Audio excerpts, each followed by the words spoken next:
आजी, मी त्या खोलीत जाणार नाही. माहीने आजीचा हात घट्ट धरला होता. तिच्या डोळ्यात भीती स्पष्ट दिसत होती. जणू एखादी लहान मुलगी अंधाराला घाबरत आहे. आजी प्लीज, मी तुमच्यासोबत इथेच झोपेन. मी तुम्हाला अजिबात त्रास देणार नाही, शपथ. तिचा आवाज थरथरत होता. आजीने तिच्याकडे काळजीपूर्वक पाहिले आणि मग हलकेच हसली. वेड्या मुली, आज तुझी लग्नाची रात्र आहे. माहीने निरागसपणे तोंड वाकडे केले आणि ती म्हणाली, मग काय लग्नाची रात्र? जेव्हा नवऱ्याला पाहताच मला जीव गेल्यासारखं वाटतं, तर ही लग्नाची रात्र कशाला? हा काय विधी आहे आजी? आजीने आश्चर्याने डोळे मोठे केले आणि तिच्या डोक्यावर हलकेच चापट मारले. अगं भोळ्या मुली, तुला हे सुद्धा माहीत नाही? माही म्हणाली, मला काहीच माहीत नाही आणि जाणून घ्यायची इच्छाही नाही. फक्त मला त्या चिडखोर रोहनच्या खोलीत पाठवू नका. जेव्हा कधी तो त्याच्या मोठ्या निळ्या डोळ्यांनी माझ्याकडे पाहतो, तेव्हा असं वाटतं की तो मला कच्चच खाऊन टाकेल. आजी, जर मी आज त्या खोलीत गेले, तर माझं नाव खराब होईल. आजीने आपलं हसू आवरण्याचा प्रयत्न केला. तिने तिला जवळ ओढले, तिच्या कपाळावर हात ठेवला आणि म्हणाली, ए वेडी, ते निळे डोळे घाबरण्यासाठी नाहीत, तर बुडण्यासाठी आहेत. आणि रोहन, तो चिडखोर नाही, तो फक्त कमी बोलतो. कमी बोलतो? आजी, तो अजिबात बोलतच नाही, तो फक्त गर्जना करतो. माही आपल्या बांगड्यांकडे पाहत घाबरून म्हणाली, आणि तो किती उंच आहे हे तुला माहीत नाही का? मी तर त्याच्या खांद्यापर्यंतही पोहोचत नाही. रात्री जर त्याने माझ्यावर हात टाकला तर माझी हाडं तिथेच भुगा होऊन जातील.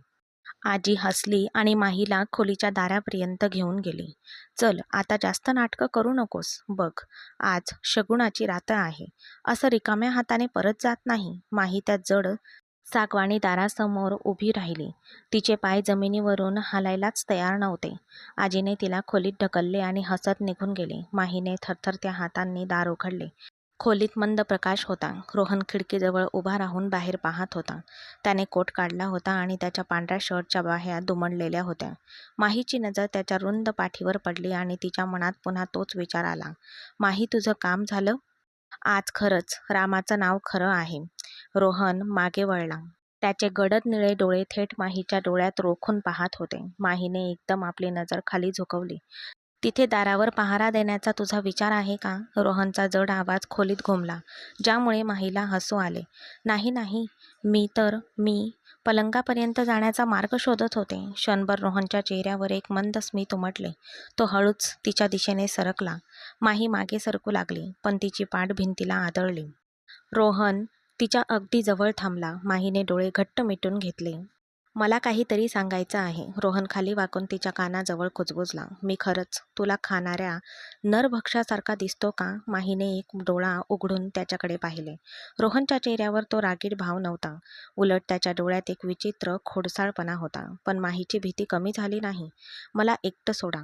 माहीने दोन्ही हातांनी तिच्यापासून लांब ढकलले. रोहन थोडा मागे सरकला, पण पुढच्या क्षणी त्याने माहीच्या कमरेभोवती हात टाकून तिला स्वतःच्या जवळ ओढले.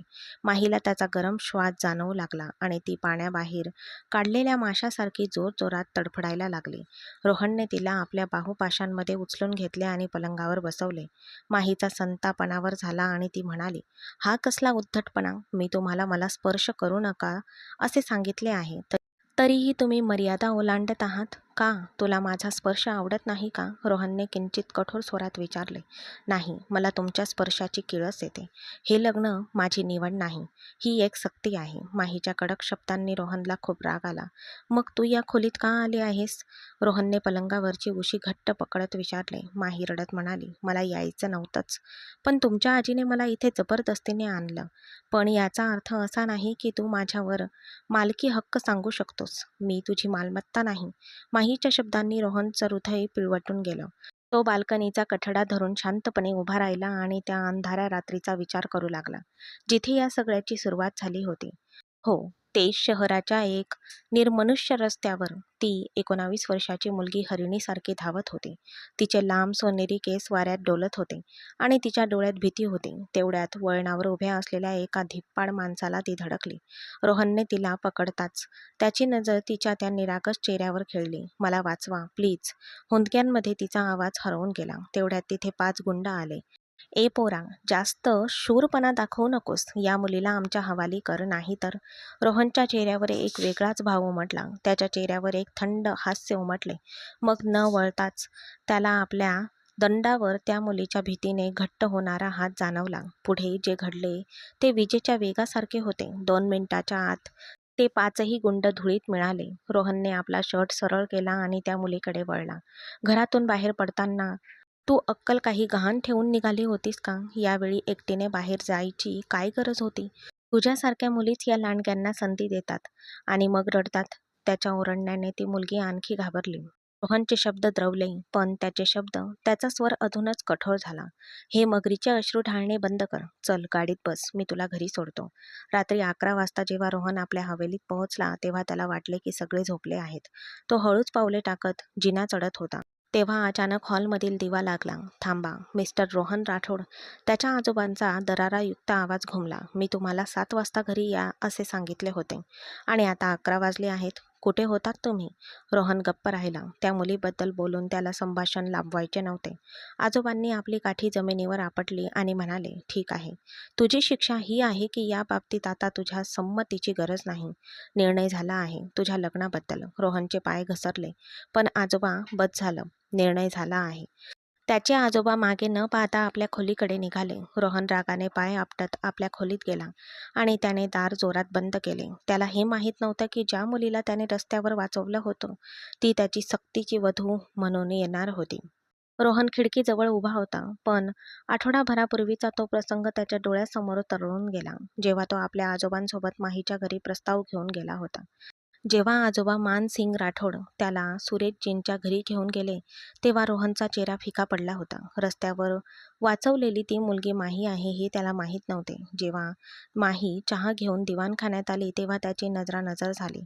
रोहनला धक्काच बसला. पण माहीचा चेहरा पण कृतज्ञतेशिवाय भीती आणि द्वेष होता.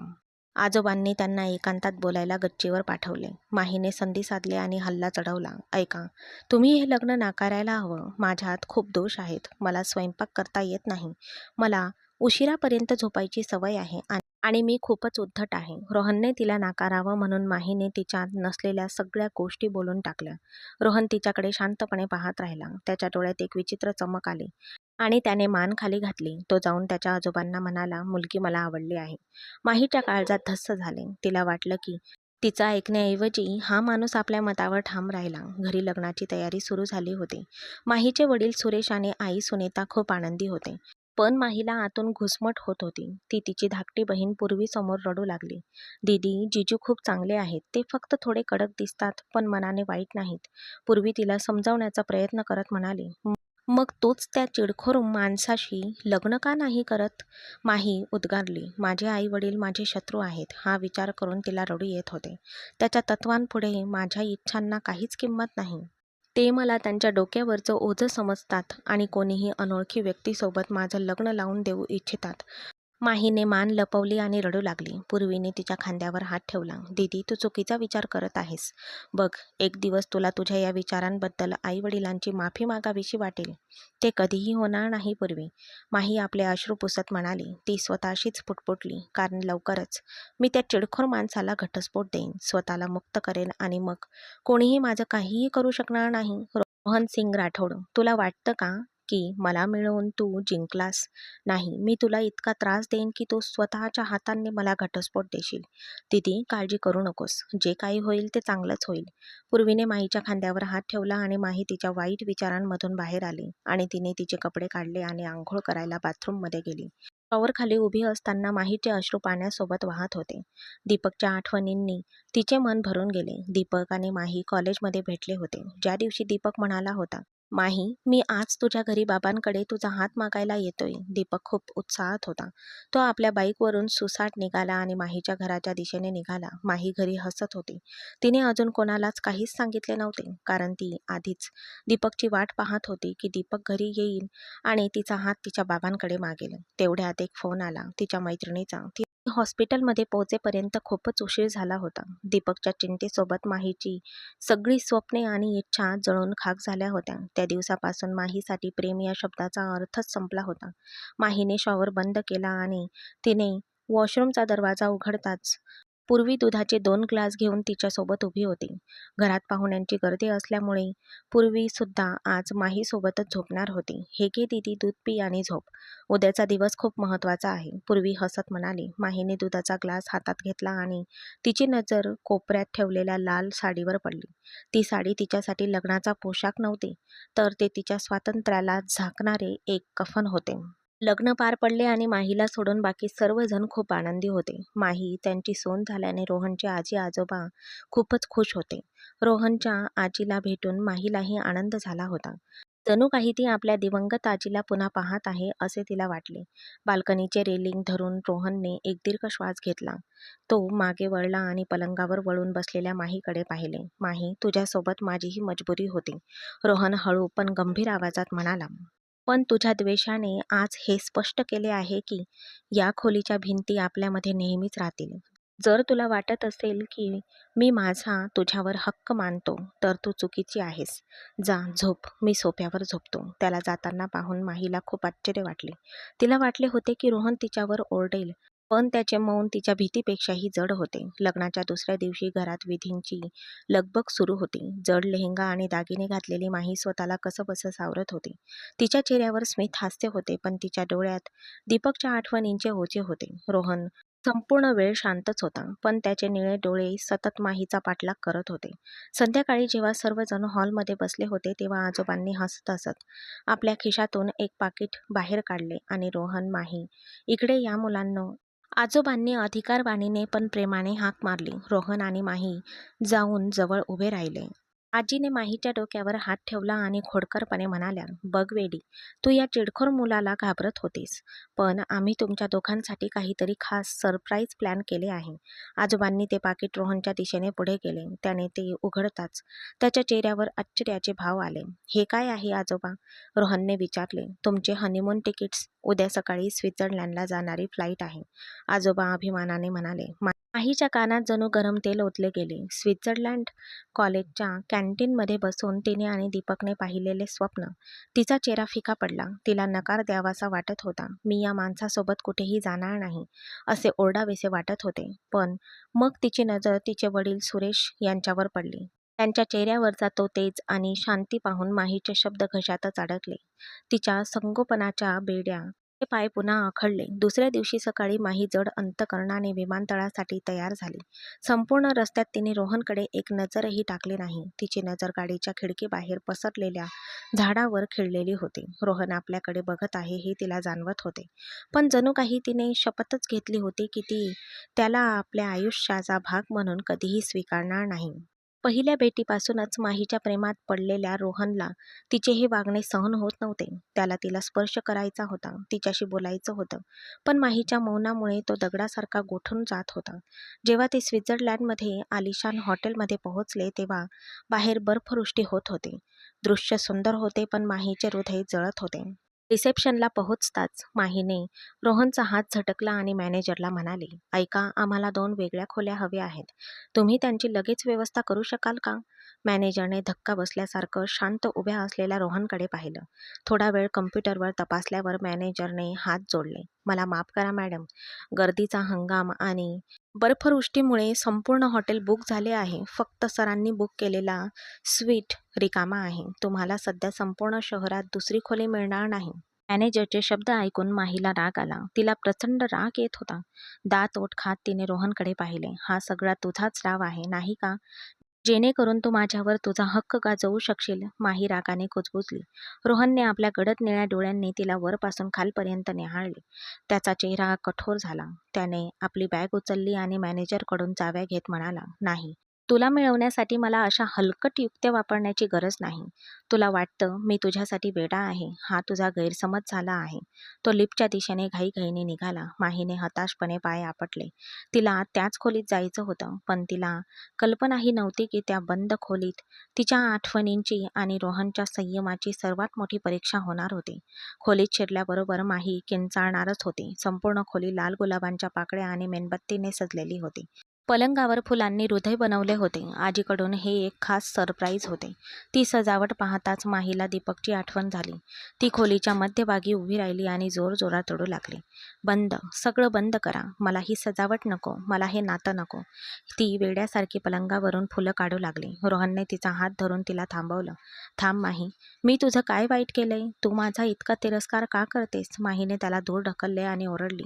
कारण मला हवा असलेला तू नाहीस. तू माझी सक्ती आहेस, माझे प्रेम नाही. रोहनची पकड ढिली झाली.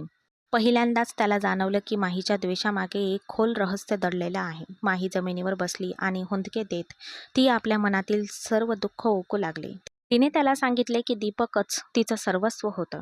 त्याने एकत्र जगण्याचं आणि एकत्र मरण्याची शपथ कशी घेतली होती आणि एका क्षणात सर्व काही कसे राखेत बदलले होते.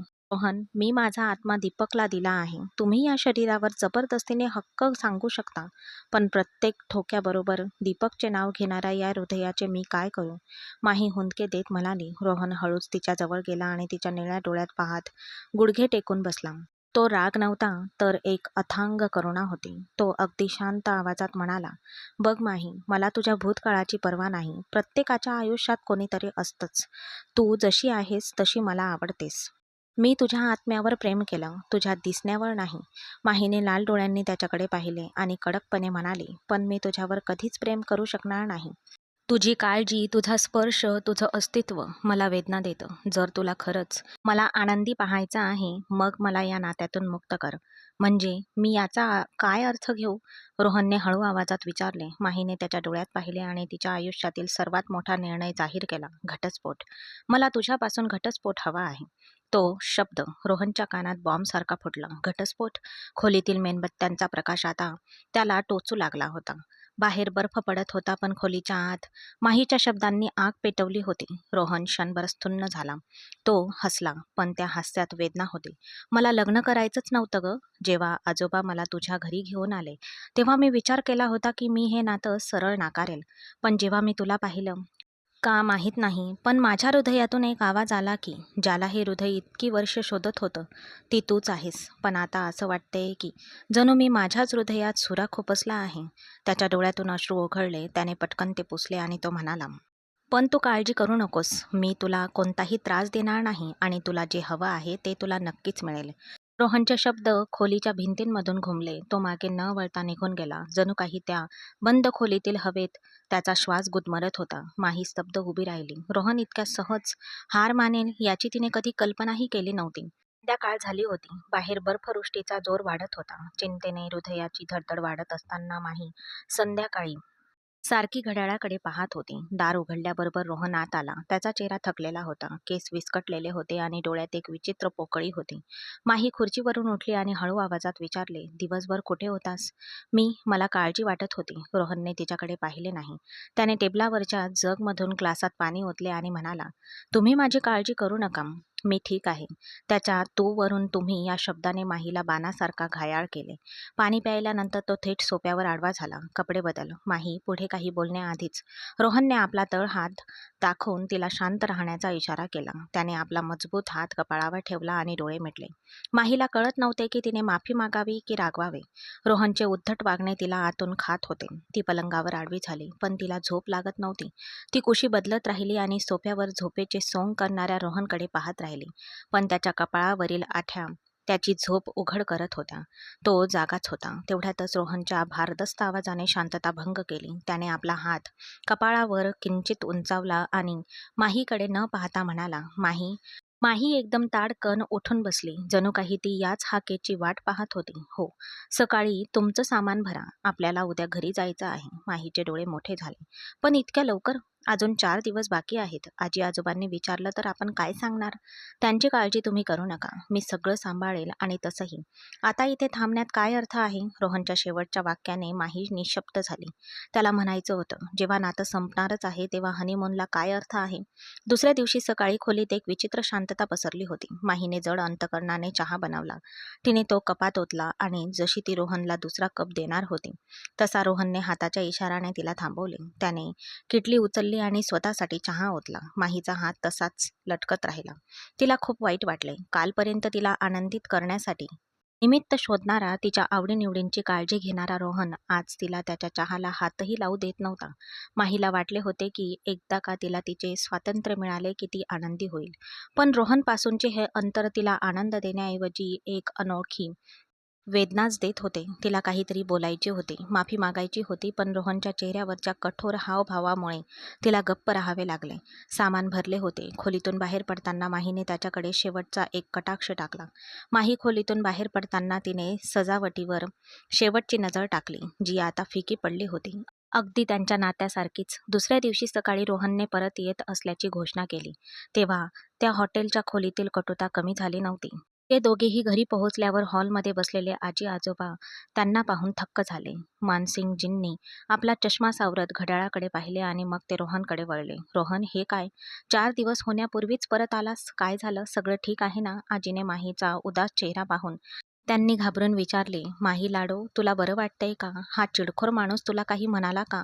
शांत मनाने रोहनने आपले लॅपटॉप बॅग खांद्यावर टांगली आणि आणि जराही न डगमगता आजोबांच्या डोळ्यात थेट बघून म्हणाला, ठीक आहे आजोबा, मला वाटतं की तिथे वेळ वाया घालवण्यापेक्षा माझे राहिलेले व्यावसायिक व्यवहार पूर्ण करणेच बरे. माझी एक महत्त्वाची मीटिंग आहे आणि माझे काम हेच माझे पहिले प्राधान्य आहे. आजोबांचा चेहरा रागाने लाल झाला. ते आपल्या नातवाला काठी जमिनीवर आपटत म्हणाले, काम? आनंदापेक्षा काम जास्त महत्त्वाचं झालंय का? तू तुझ्या नवीन वधूला अशा प्रवासावरून परत आणलंस? रोहन म्हणाला, आजोबा, भावनांनी भूक भागत नाही. कंपनीला माझी गरज आहे आणि तसंही माहीलाही तिथे कंटाळा येत होता. म्हणून मला वाटलं की घरीच बरं होईल. मला आता ऑफिसला जायला हवं. उशीर होतोय. आजी थक्क झाली. तिने मान खाली घालून उभ्या असलेल्या माहीकडे पाहिले. जो रोहन माहीवर जीव ओवाळून टाकायचा, तो आज इतका उदास कसा काय आहे, हे तिला कळत नव्हते. तो इतका निर्दयी कसा झाला? काही दिवसांनी जेव्हा माहीचे आई वडील सुरेशजी आणि सरिताजी भेटायला आले, तेव्हा रोहन त्यांच्याशीही तसाच वागला. सुरेशजींनी बनवलेला चहासुद्धा त्याने प्यायला नाही आणि महत्त्वाचा फोन असल्याचे कारण सांगून त्याने त्यांच्याकडे दुर्लक्ष केले. ते जड अंतकरणाने निघून गेल्यावर माही वादळासारखी रोहनच्या खोलीत गेली आणि त्याला म्हणाली, रोहन, हा कसला उद्धटपणा होता? तू माझ्यावर रागवला आहेस, पण माझ्या आईवडिलांशी तसा का बोललास आणि वागलास? तुला कल्पना तरी आहे का की त्यांना किती वाईट वाटलं असेल? रोहनने त्याच्या फाईलवरून नजर हटवली नाही. त्याने थंड निर्जीव हास्य करत उत्तर दिले, मला वाटत होतं तसंच झालं माही, आणि मला तेच हवं आहे. माही आश्चर्यचकित होऊन म्हणाली, तुला काय म्हणायचं आहे? तुला त्यांना दुखवायचं होतं? रोहन हळूच खुर्चीवरून उठला आणि माहीजवळ थांबला. त्याच्या डोळ्यात एक विचित्र चमक होती, जणू काही तिथे एक खोल जखम लपलेली होती. रोहन म्हणाला, मी हे सगळं यासाठी करतोय की उद्या जेव्हा आपल्या घटस्फोटाची कागदपत्र जगासमोर येतील, तेव्हा कोणीही तुमच्यावर बोट दाखवू नये. मला तुमच्या वडिलांना हेच पटवून द्यायचं आहे की त्यांचा जावई एक गर्विष्ठ आणि उद्धट माणूस आहे. जेव्हा समाज तुम्हाला विचारेल की नातं का तुटलं, तेव्हा तुमच्याकडे सांगायला काहीतरी असेल. रोहनने माझ्या आईवडिलांचा आदर केला नाही. माहीच्या डोळ्यात पाणी तरळले. रोहन, तू काय म्हणतोयस? रोहन म्हणाला, जेणेकरून घटस्फोटानंतर तुम्हाला कोणी दोष देणार नाही माही. जर तुम्हाला एका पवित्र आठवणीसोबत, दीपकसोबत जगायचं असेल तर जगा. मला तुमच्या प्रतिमेची काळजी आहे. जर तुम्हाला एकत्र राहायचं असेल तर राहा. मी माझी प्रतिमा जाळून तुमच्या मार्गातील अडथळे दूर करत आहे. आता जा, मला काम करायचं आहे. रोहन पुन्हा आपल्या फाईलमध्ये हरवून गेला होता. माही त्याला पाहत होती. जो बाहेरून नरभक्षक असल्याचं नाटक करत होता, तो आतून तिच्या सुखासाठी स्वतःचा त्याग करत होता. माहीच्या मनात एक विचित्र खळबळ माजली होती. रोहनची उदासीनता आणि त्याचा महान त्याग हळूहळू माहीच्या हृदयाचे थर उलगडत होते. दीपकच्या आठवणी अजूनही मनात रेंगाळत होत्याच, पण रोहनच्या उपस्थितीने एखाद्या थंड सावलीप्रमाणे त्याच्या जखमा भरून काढल्या. एका रात्री शहरात मुसळधार पाऊस कोसळत होता. रोहन नेहमीप्रमाणे सोफ्यावर पडून होता, पण त्याला प्रचंड ताप होता. तो थंडीने थरथरत होता आणि बेशुद्ध अवस्थेतही पुटपुटत होता. माही, तू आनंदी राहा. मी वाईट असण्यातच ठीक आहे. मी तुला मुक्त करीन. पाणी आणायला उठलेली माही रोहनची अवस्था पाहून हादरून गेली. ती त्याच्याकडे धावत गेली आणि तिने त्याच्या कपाळावर हात ठेवला. त्याचे शरीर जणू पेटत होते. माही घाबरून म्हणाली, रोहन, रोहन, डोळे उघड.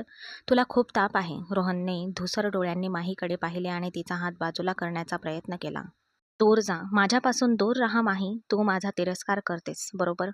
तुझ्या पलंगावर जा. मला माझी काळजी घेऊ दे. माहीच्या डोळ्यातून अश्रू ओघळले आणि रोहनच्या गालावर पडले. गप्प बस.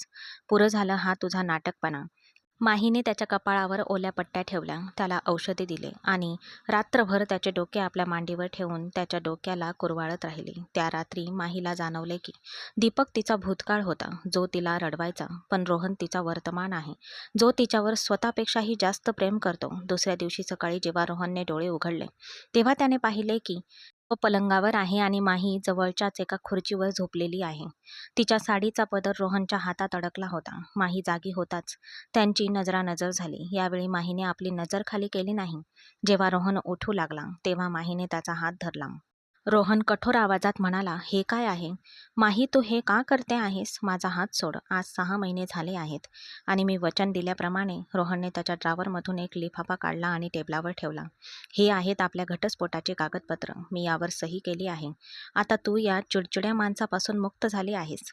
माहीने त्या कागदपत्रांकडे पाहिले आणि मग तिची नजर रोहनच्या निळ्या डोळ्यात गेली, जिथे वेदनेची नदी वाहत होती. माही रडक्या आवाजात म्हणाली, "तुला खरंच वाटतं का की या कागदपत्रांनी मला आनंद होईल?" रोहन म्हणाला, "हेच तर तुम्हाला हवं होतं.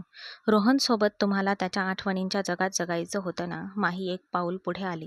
तिने रोहनच्या शर्टची कॉलर घट्ट पकडली आणि त्याला स्वतःकडे ओढले. रोहनच्या हृदयाची धडधड वाढली. माही म्हणाली, "हो, माझं दीपकवर प्रेम होतं, पण तो माझा भूतकाळ होता आणि तू तू माझा वर्तमान आणि माझं भविष्य आहेस. जो माणूस माझ्या आईवडिलांच्या सन्मानासाठी स्वतःच्या सन्मानाचा त्याग करेल, त्याच्यापेक्षा जास्त प्रेम माझ्यावर दुसरं कोण करणार?" रोहन काही बोलण्याआधीच थोड्याच वेळात माहीने घटस्फोटाची कागदपत्रे उचलली आणि रोहनच्या डोळ्यात देखत त्याचे तुकडे तुकडे केले. ते पांढरे कागदाचे तुकडे खोलीभर बर्फवृष्टीप्रमाणे पसरले. रोहन आश्चर्यचकित होऊन म्हणाला, "माही, तू हे काय केलंस?" माही हसून म्हणाली, "मी माझं स्वातंत्र्य कायमचं तुझ्या कैदेत ठेवलं आहे." माही पुढे झुकली आणि तिने तिचे डोके रोहनच्या रुंद छातीवर टेकवले. रोहनचे हात थरथरत होते, पण पुढच्या क्षणी त्याने माहीला आपल्या मजबूत बाहूंमध्ये घट्ट धरले. त्याने आपला चेहरा माहीच्या केसांमध्ये लपवला आणि एक दीर्घ श्वास घेतला. रोहन म्हणाला, "माही, तुला माहीत आहे का, जर तू आज थांबली नसतीस तर मी मेलो असतो." माही मस्करी करत म्हणाली, "म्हणूनच तर मी गेले नाही, नाहीतर माझं नाव कोणी घेतलं असतं?" रोहन म्हणाला आणि त्याने माहीचा चेहरा वर उचलला. त्याच्या निळ्या डोळ्यात आता द्वेष नव्हता, तर अथांग प्रेमाचा खोडसाळपणा होता. तो खाली वाकला आणि त्याने माहीच्या कपाळावर चुंबन घेतले आणि कुजबुजला, "माझं तुझ्यावर प्रेम आहे, माझ्या घाबरलेल्या हरणी." माहीने त्याच्या छातीवर हलकेच थाप मारली आणि त्याला मिठी मारली. बाहेरचा पाऊस आता मंदावला होता आणि खोलीत एक नव्या जीवनाचा सुगंध दरवळत होता.